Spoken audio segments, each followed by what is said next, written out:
17절 말씀을 보면 썩을 양식을 위하여 일하지 말고 영생하도록 있는 양식을 위하여 하라 그랬습니다. 썩을 양식을 위하여 일하지 말고 영생하도록 있는 양식을 위해서 일을 하라 예수님께서 말씀해 주셨습니다. 예수님의 이 말씀을 우리가 오해하면 안 될 텐데요. 그러니까 우리가 이 세상에서 물질을 얻기 위해서 수고하고 애쓰는 것이 다 부질없는 것이고 그런 것들은 해서는 안 되는 것이고 하나님께서 보실 때 전혀 가치가 없는 것이기 때문에 오로지 영적인 일에만, 오로지 주를 위한 일에만 힘을 써야 하는 것이지, 이 세상에 직업을 가진다거나 농사를 짓는다거나 직장에 다닌다거나 이 세상에서 내가 무엇인가 양식을 얻기 위해서 하는 그 모든 일들이 다 잘못된 것이고 부질없는 것이라고 예수님께서 말씀하시는 것은 아닙니다. 우리가 성경 말씀을 읽을 때 성경 말씀 한 구절만 바라볼 것이 아니고 성경 전체에 나와 있는 하나님의 균형적인 말씀을 우리가 배워야 할 텐데요. 데살로니가 3장 10절 말씀에 보면 이렇게 기록을 합니다. 우리가 너희와 함께 있을 때에도 너희에게 명하기를 누구든지 일하기 싫어하거든 먹지도 말게 하라 하였더니 그랬습니다. 교인들 가운데 일하기를 싫어하는 사람이 있다고 한다면, 그래서 일도 안 하고 직장도 가지지 않고 내가 땀을 흘려 수고하며 내가 먹을 양식을 위해서 노력하지 아니한 채 그저 교회라고 하는 공동체에 빌붙어서 사람들이 나에게 도움을 주는 것만을 기대하고 있는 사람이 있다고 한다면, 그런 사람을 향해서 구제해주고 그런 사람을 위해서 먹을 것을 제공해 줄 것이 아니라, 그렇게 일하지 않는 사람이 있다고 한다면 먹지도 말게 하라고 이렇게 단호하게 말씀하고 있습니다. 뿐만 아니라 우리가 수고하고 땀을 흘린 후에는 많은 수확을 기쁨으로 얻게 될 것이라고 성경은 기록하고 있습니다. 시편 126편 5절과 6절 말씀에 보면 이렇게 기록합니다. 눈물을 흘리며 씨를 뿌리는 자는 기쁨으로 거두리로다. 울며 씨를 뿌리러 나가는 자는 반드시 기쁨으로 그 곡식단을 가지고 돌아오리로다. 우리가 수고하며 애쓰는 그것이 다 부질없는 것이고, 그가 노력해봤자 아무 소용없는 것이고, 영생과는 관련 없는 것이고, 이 세상적인 것이기 때문에 하지 말라고 말씀하는 것이 아니라, 우리가 땀을 흘리고 눈물을 흘리면서 수고할 때 그 결과를 기쁨으로 얻게 될 것이라고 말씀하고 있는 것입니다. 시편 128편 2절 말씀에도 보면 이렇게 기록합니다. 내가 내 손이 수고한 대로 먹을 것이라. 내가 복되고 형통하리로다 그랬습니다. 성경은 처음부터 끝까지 우리가 땀을 흘리고 수고하고 애써서 우리의 육신의 필요를 채우는 것에 대해서 결단코 정죄하고 있지 않습니다. 뿐만 아니라 하나님께서 창조시에 만들어 놓으신 창조의 규례가 있는데, 창조시에 하나님께서 우리 인간들에게 주신 규례가 있는데, 그 가운데 하나가 무엇이냐면 노동의 규례입니다. 우리가 땀을 흘리고 수고하는 그 일을 통해서 무엇인가를 얻는 그 법칙을 하나님께서 만들어 놓으셨고, 하나님께서는 이 세상을 만들어 주시면서 너희가 이 세상을 정복하고 다스리고 생육하고 번성하여서 이 세상을 통하여서 우리가 먹을 것도 얻게 할 것이고, 우리가 이 세상을 통해서 우리가 충분히 우리의 필요들을 공급받는 것이, 그것이 바로 하나님께서 만들어 놓으신 법칙이라고 하는 사실을 우리가 너무나도 잘 압니다. 그런데 오늘 본문의 말씀을 보면 예수님께서 그런 성경 전체의 가르침과는 정반대되는 것처럼 보이는 말씀을 해주십니다. 썩는 양식을 위하여 일하지 말라. 썩는 양식을 위하여 일하지 말라. 우리가 성경 말씀을 읽을 때 늘 조심해야 될 것이 있다고 한다면, 이 말씀이 의미하는 바가 무엇인가를 분명하게 발견할 필요가 있습니다. 썩는 양식을 위하여 일하지 말고 영생하도록 있는 양식을 위하여 일하라고 하는 이 표현의 방법은 소위 과장법적 대조 방법이라고 하는 표현 방법입니다. 수사학적 방법이죠. 다시 말하자면 이것을 강조하기 위해서, 어떠한 것을 강조하기 위해서 비교를 하면서 다른 한쪽을 강하게 부정하는 그런 방법을 통해서, 수사학적으로 부정하는 그런 방법을 통해서 강조하고 싶은 바를 확실하게 드러나게 해주는 수사학적 방법으로서 이런 말을 사용하는 예를 우리는 많이 볼 수가 있습니다. 우리가 말할 때도 그렇게 말하지 않습니까? 당신이 원하는 게 뭡니까? 물어보면 우리가 뭐라고 대답합니까? 다 필요 없고 이것만 주세요. 다 필요 없고 이것만 해결되면 됩니다. 그런 말을 우리가 종종 합니다. 그런데 사실 정말 다 필요 없는 것입니까? 다 필요 없는 것이 아니고, 지금 내가 얻고자 하는 이것이 정말 중요하다고 하는 것을 강조하기 위해서 다른 모든 것들은 다 필요 없다라고 수사학적으로 강조하면서 부정하는 것인데, 실제적으로는 부정하는 것이 아니라 그것에 대해서는 논점외로 하고 내게 있어서는 이것이 제일 소중하다는 것을 강조하기 위해서 다 필요 없고 이것만 달라고 하는 그런 표현법들을 우리가 자주 쓰는 것처럼, 예수님께서 이 말씀을 해주시는 이유가 무엇입니까? 썩는 양식을 위하여 일하지 말고 영생하도록 있는 양식을 위해서 일하라고 말씀하시는 이 말씀의 의미는, 우리가 인생을 살아가는 가운데 가장 중요한 것이 무엇인가? 우리의 인생 가운데서 가장 소중한 것이 영생하도록 있는 그 양식이 가장 중요하다고 하는 사실을 나타내기 위해서 예수님께서 이렇게 말씀해 주고 계시는 것입니다.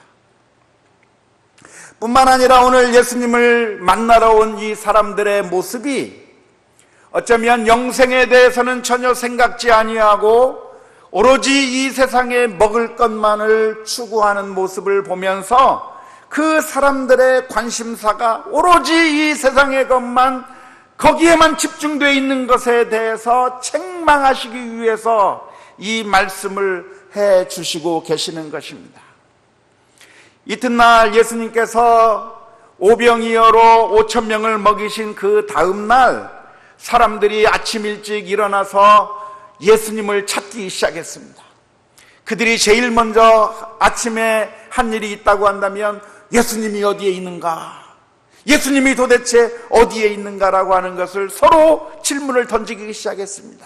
왜냐하면 바로 그 전날 예수님께서 그 수많은 사람들에게 보리떡 5개와 물고기 2마리로 그들의 배를 가득 배불리게 만들어주신 그 놀라운 이적을 체험한 그들이 마음 가운데 예수님을 발견하고 싶은 마음들이 있어서 아침 일찍부터 예수님을 찾기 시작하는데 예수님이 안 보이는 거예요. 배가 하나 없어졌는데 그 배는 분명히 제자들이 타고 간 배였고, 그 배는 예수님이 타고 가지 않았던 것을 자기들이 너무나도 잘 알고 있는데, 배에 한 척만 없어졌을 뿐인데 제자들도 보이지 않고 예수님도 보이지 않고 하는 그 모습을 보면서 도대체 예수님이 어디에 있는가 찾아다니면서, 그리고 결국 찾아왔는데 예수님을 만나서 선생님, 언제 이리로 오셨습니까? 언제 이 바다를 건너오셨습니까? 하면서 질문을 던질 때 예수님께서는 그 사람들을 바라보시면서 안타까운 말씀을 해 주셨습니다.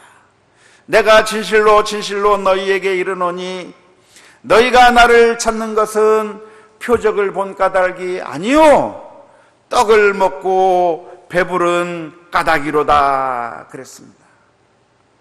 예수님을 찾았던 그 사람들은 왜 예수님을 찾았는가?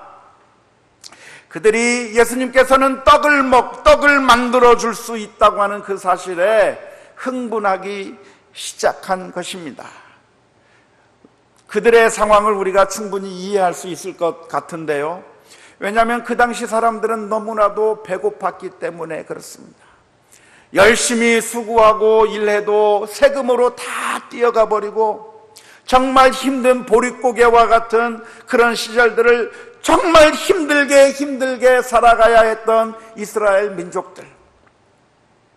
헤롯 왕이 있었지만 그 왕은 이스라엘 민족을 위해서 무슨 정책을 펴는 것이 아니라 오히려 이스라엘 백성으로부터 많은 것들을 착취해가고 이스라엘 민족에게 도움을 주는 왕이 아니라 오히려 자신들을 더 힘들게 만드는 그런 왕이 있는 그 이스라엘 민족들의 삶 가운데서 너무나도 힘들고 어려운 상황 가운데 예수님은 우리들에게 먹을 것을 줄 수 있는 분이라고 하는 그 사실에 그들은 너무나도 흥분하기 시작해서 예수님에게 찾아왔다고 하는 것입니다. 하지만 예수님을 바라보는 그들의 관점은 너무나도 아쉬웠습니다. 예수님을 떡의 문제를 해결해 주는 분으로 그들이 바라보게 될 때 예수님께서는 그것이 너무나도 안타까운 것이죠. 예수님에게 나오는 목적이 무엇인가? 예수님에게 나오는 목적이 단순히 떡을 얻어가기 위해서 나오는 그 모습을 보면서 예수님께서 너무나도 답답해 하셔서 이 말씀을 해주시는 겁니다. 여러분들, 떡을 썩을 양식을 위해서 일하지 말고 영생을 추구하라고 말씀해주고 계십니다. 제 후배 목사님 가운데 어떤 분이 있냐면 미국의 유명한 요리 학교를 졸업한 요리사가 있었습니다. 셰프였는데요, 셰프로서 어느 정도 경력을 쌓다가 하나님께서 자신을 불러주셨다고 하는 생각에 기도하는 가운데 신학교로 입학을 했습니다. 보스턴 근교에 있던 고든 카넬 신학교에 제 후배로 들어온 분이신데, 그분이 신학 공부를 하면서 이렇게 하나님의 말씀을 배우고 그리고 신학생이 되어서 이제 전도사로 사역을 나가기 시작했습니다. 그런데 그 전도사님이 지금은 목사님이 되어서 달라스에서 목회를 하고 계십니다마는 그 전도사님이 그 교회에 부임했을 때 얼마나 인기가 많은지 몰라요. 모든 성도님들이 그 전도사님 주변에 쫙 몰려들어가지고 전도사님 이 요리 어떻게 만듭니까? 연어 요리 어떻게 만듭니까? 이거 정말 맛있는 요리 어떻게 만들면 좋습니까? 그 전도사님 주변에 수많은 성도님들이 모여가지고 요리 어떻게 하면 맛있게 하는 거냐고 요리에 대해서 정말 관심이 많고 성경에 대해서는 한마디도 안 물어봐요. 지금은 담임 목사가 돼서 달라스에서 목회를 하고 있는데 지금도 수많은 사람들이 그 목사님에게는 요리에 대해서 묻습니다. 제가 미국에 있을 때도 이런 경험들을 많이 했습니다. 제가 미국에 있다 보니까 미국으로 오시는 분들이 많이 있습니다. 한국에서 유학의 목적을 가지고 오는 분들이 있었고, 또는 아예 이민을 결정해서 오시는 분들도 있었고 했는데, 한국 사람이 처음 미국에 오면 제일 힘든 게 무엇이냐면 문화도 다르고 말도 안 통하고 하니까 너무나도 답답하고 너무나도 어려운 겁니다. 우리 한국처럼 좀 모든 게 좀 쫙 원스톱으로 서비스가 되면 좋겠는데 왜 그렇게 미국에는 복잡한 게 많은지요? 뭐 하나 제대로 되는 게 없습니다. 그래서 그분들이 저에게 찾아와 가지고, 목사님, 우리 아이 학교 입학해야 되는데 좀 학교 좀 같이 가주세요. 영어 통역을 해달라는 거예요. 영어 통역을. 아파트를 구해야 되는데 영어 통역 좀 해주세요. 또 아파트 구할 때 신용이 있어야 되는데 신용이 하나도 없으니까 신용 보증 좀 서주세요. 이런저런 요구로 저에게 다가옵니다. 그래서 예수 그리스도의 사랑으로 다 해주죠. 통역도 해주고, 병원에 갈 때 병원에도 데려가주고, 모든 것을 다 해주는데, 조금 지나고 나면 그렇게 교회를 나왔던 분들이 갑자기 보이질 않아요. 더 이상 필요한 게 없는 거예요. 다 필요한 거 다 채우고, 이제는 더 이상 영어 통역할 필요도 없고 아무런 필요가 없다 생각이 되니까 그냥 사라져 버리는 그런 모습들을 경험하면서 예수님의 그 마음을 조금은 이해할 것만 같았습니다. 그런데 참 이것이 얼마나 우스운 일인가 하는 겁니다. 안타까운 일인가 하는 겁니다. 지금 누가 그들 앞에 서 있습니까? 지금 이스라엘 민족 가운데 서 있는 우리 가운데 계신 예수님이 누구십니까? 만왕의 왕 예수님께서 우리 가운데 서 계시고, 우리의 영생의 문제를 해결해 주실 분이 우리 가운데 계시는데, 그런데 이스라엘 민족들은 그 예수님 앞에 나와서 자신의 죄악을 고백하고 영생의 문제를 얻기 위해서 주님 앞에 나아가는 것이 아니라, 그들의 오로지 관심이 있다고 한다면 먹을 것 해결해 달라고 하는 거기에 자신들의 모든 것을 걸고 있는 것이. 비유하자면 어떤 임금님이 밤중에 백성들을 한번 돌아보기 위해서 나왔을 때 어떤 한 불쌍한 사람이 있어서 그 사람에게 가서 임금님이 이야기를 합니다. 여보시오, 당신이 굉장히 어려운 상황에 있는 것 같은데 뭐든지 얘기만 해보세요. 내가 다 들어줄 테니까. 그랬더니 그 사람을 왕을 쳐다보면서, 임금님을 쳐다보면서 한마디 합니다. 아저씨, 한 푼만 주세요. 한 푼만 주세요.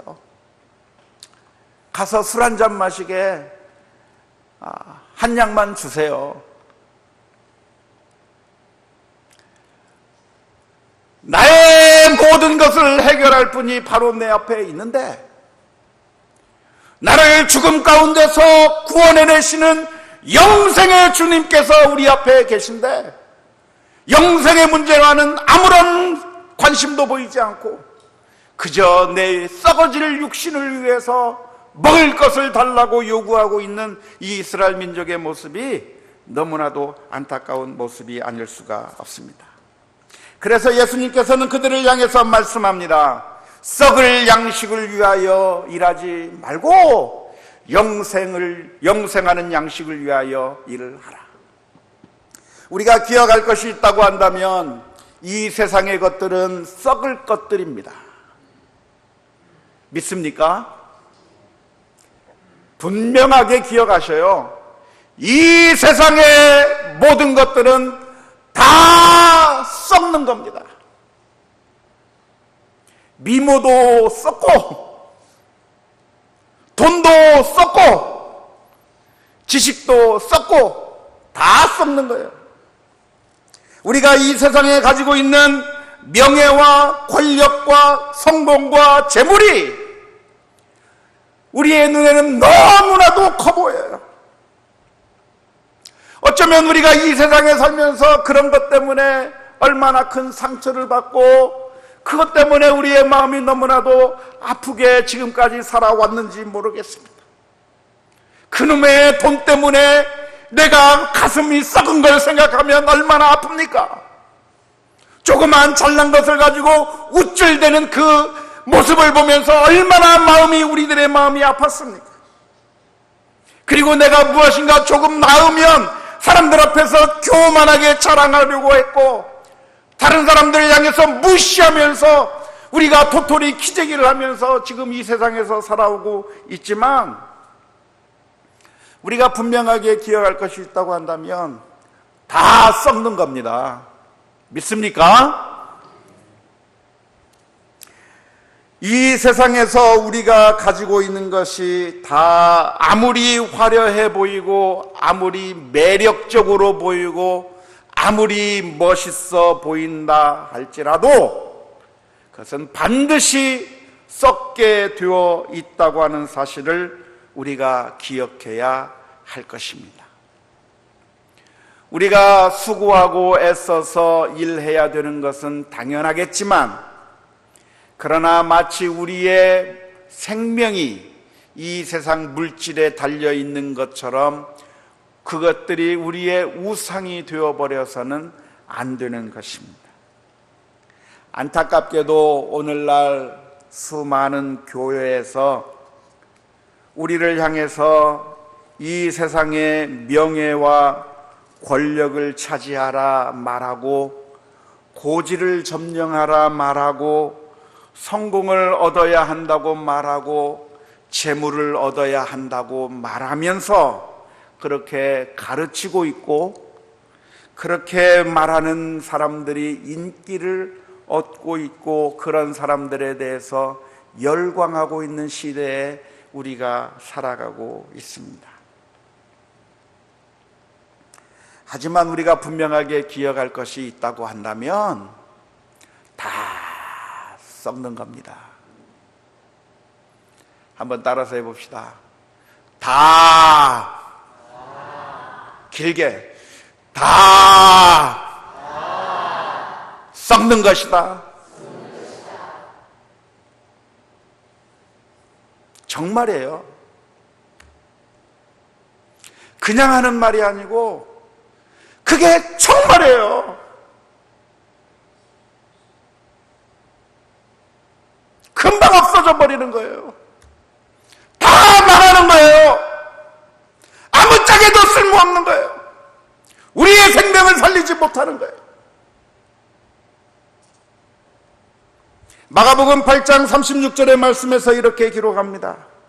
사람이 만일 온 천하를 얻고도 자기 목숨을 잃으면 무엇이 유익하리요?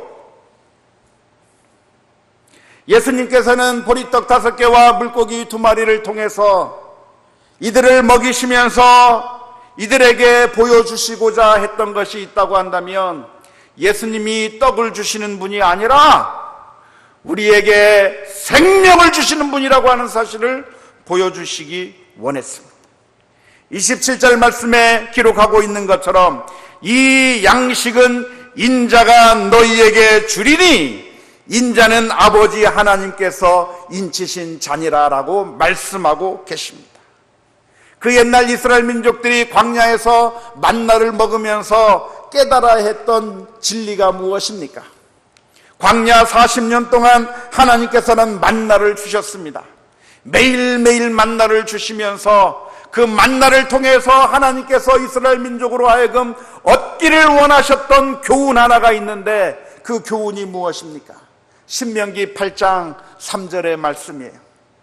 너를 낮추시며 너를 줄이게 하시며 또 너로 알지 못하며 내 조상들도 알지 못하던 만나를 내게 먹이신 것은 사람이 떡으로만 사는 것이 아니요 여호와의 입에서 나오는 모든 말씀으로 사는 줄을 알게 하려 하심이라.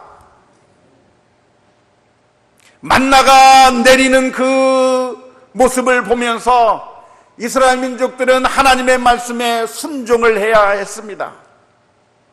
하나님께서 말씀하시기를 만나를 거둘 때 많이 거두지 말고 그날 먹을 것만 거둬라 그래요, 하나님께서.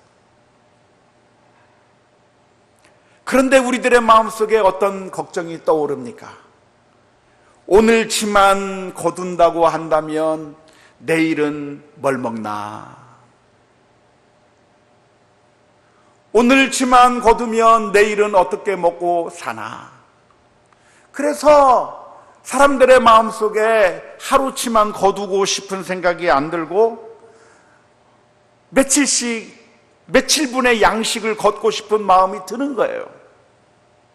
그래서 많은 사람들, 어떤 사람들은 하나님의 말씀에 순종도 했지만 많은 사람들이 하나님의 말씀에 순종하지 못하고 하나님은 하루치만 거두라고 명령하시는데 하루치만 거두는 것이 아니라 이틀치, 3일치 할 수만 있는 대로 많이 거둬서 그래서 집안으로 가지고 갔어요.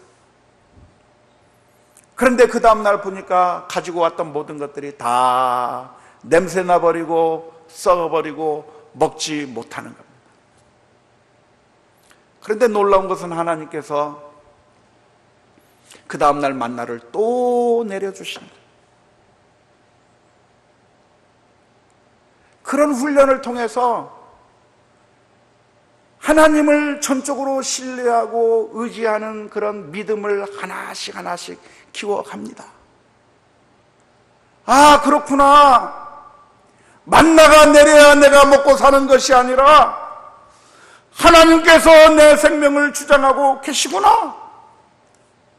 그러니 하나님께서 가라 하면 가고 하나님께서 서라 하면 서면 하나님의 말씀대로 살면 되겠구나 하는 그런 훈련을 받으면서 이스라엘 민족들이 우리가 사는 것은 떡 때문에 사는 것이 아니라 만나 때문에 사는 것이 아니라 하나님의 말씀에 순종하는 것으로 우리가 산다고 하는 사실을 고백하면서 거기서 하나님을 나의 주 나의 하나님으로 고백하며 사는 믿음의 훈련을 40년 동안 하면서 가나안 땅으로 들어가게 되었다고 하는 것입니다. 사랑하는 성도 여러분, 오늘 하나님께서는 우리를 향해서 도전하고 계십니다. 예수 그리스도를 믿고 영접하고 하나님을 철저하게 신뢰하는 가운데 우리가 이 세상의 것들을 의지하면서 사는 것이 아니라 물질을 우상으로 섬기고 이 세상의 권력을 우상으로 섬기고 내가 가진 실력과 자랑들을 나의 든든한 백으로 생각하면서 사는 것이 아니라 하나님이 나의 구주라고 하는 사실을 믿고 의지하며 주님 앞에 온전히 겸손하게 무릎 꿇고 나아갈 때 하나님께서 우리의 발걸음들을 인도해 주신다고 하는 사실을 담대하게 믿으면서 믿음으로 승리하는 우리 모두가 다 될 수 있기를 주님의 이름으로 축원합니다. 예수님께서는 우리에게 양식을 주기 위해서 자신의 몸을 주셨습니다. 성만찬의 자리에서 우리에게 양식을 주셨던 그 주님께서 말씀해 주셨습니다. 이것은 많은 사람들을 위하여 흘리는 바 나의 피라. 이것은 많은 사람들을 위해서 주는 나의 몸이라 하시며 주님께서 자기 자신을 우리에게 생명으로 주셨음을 기억하면서 날마다 믿음으로 승리해 나가는 우리 모두가 다 될 수 있기를 주님의 이름으로 축원합니다. 우리 함께 같이 찬양하겠습니다.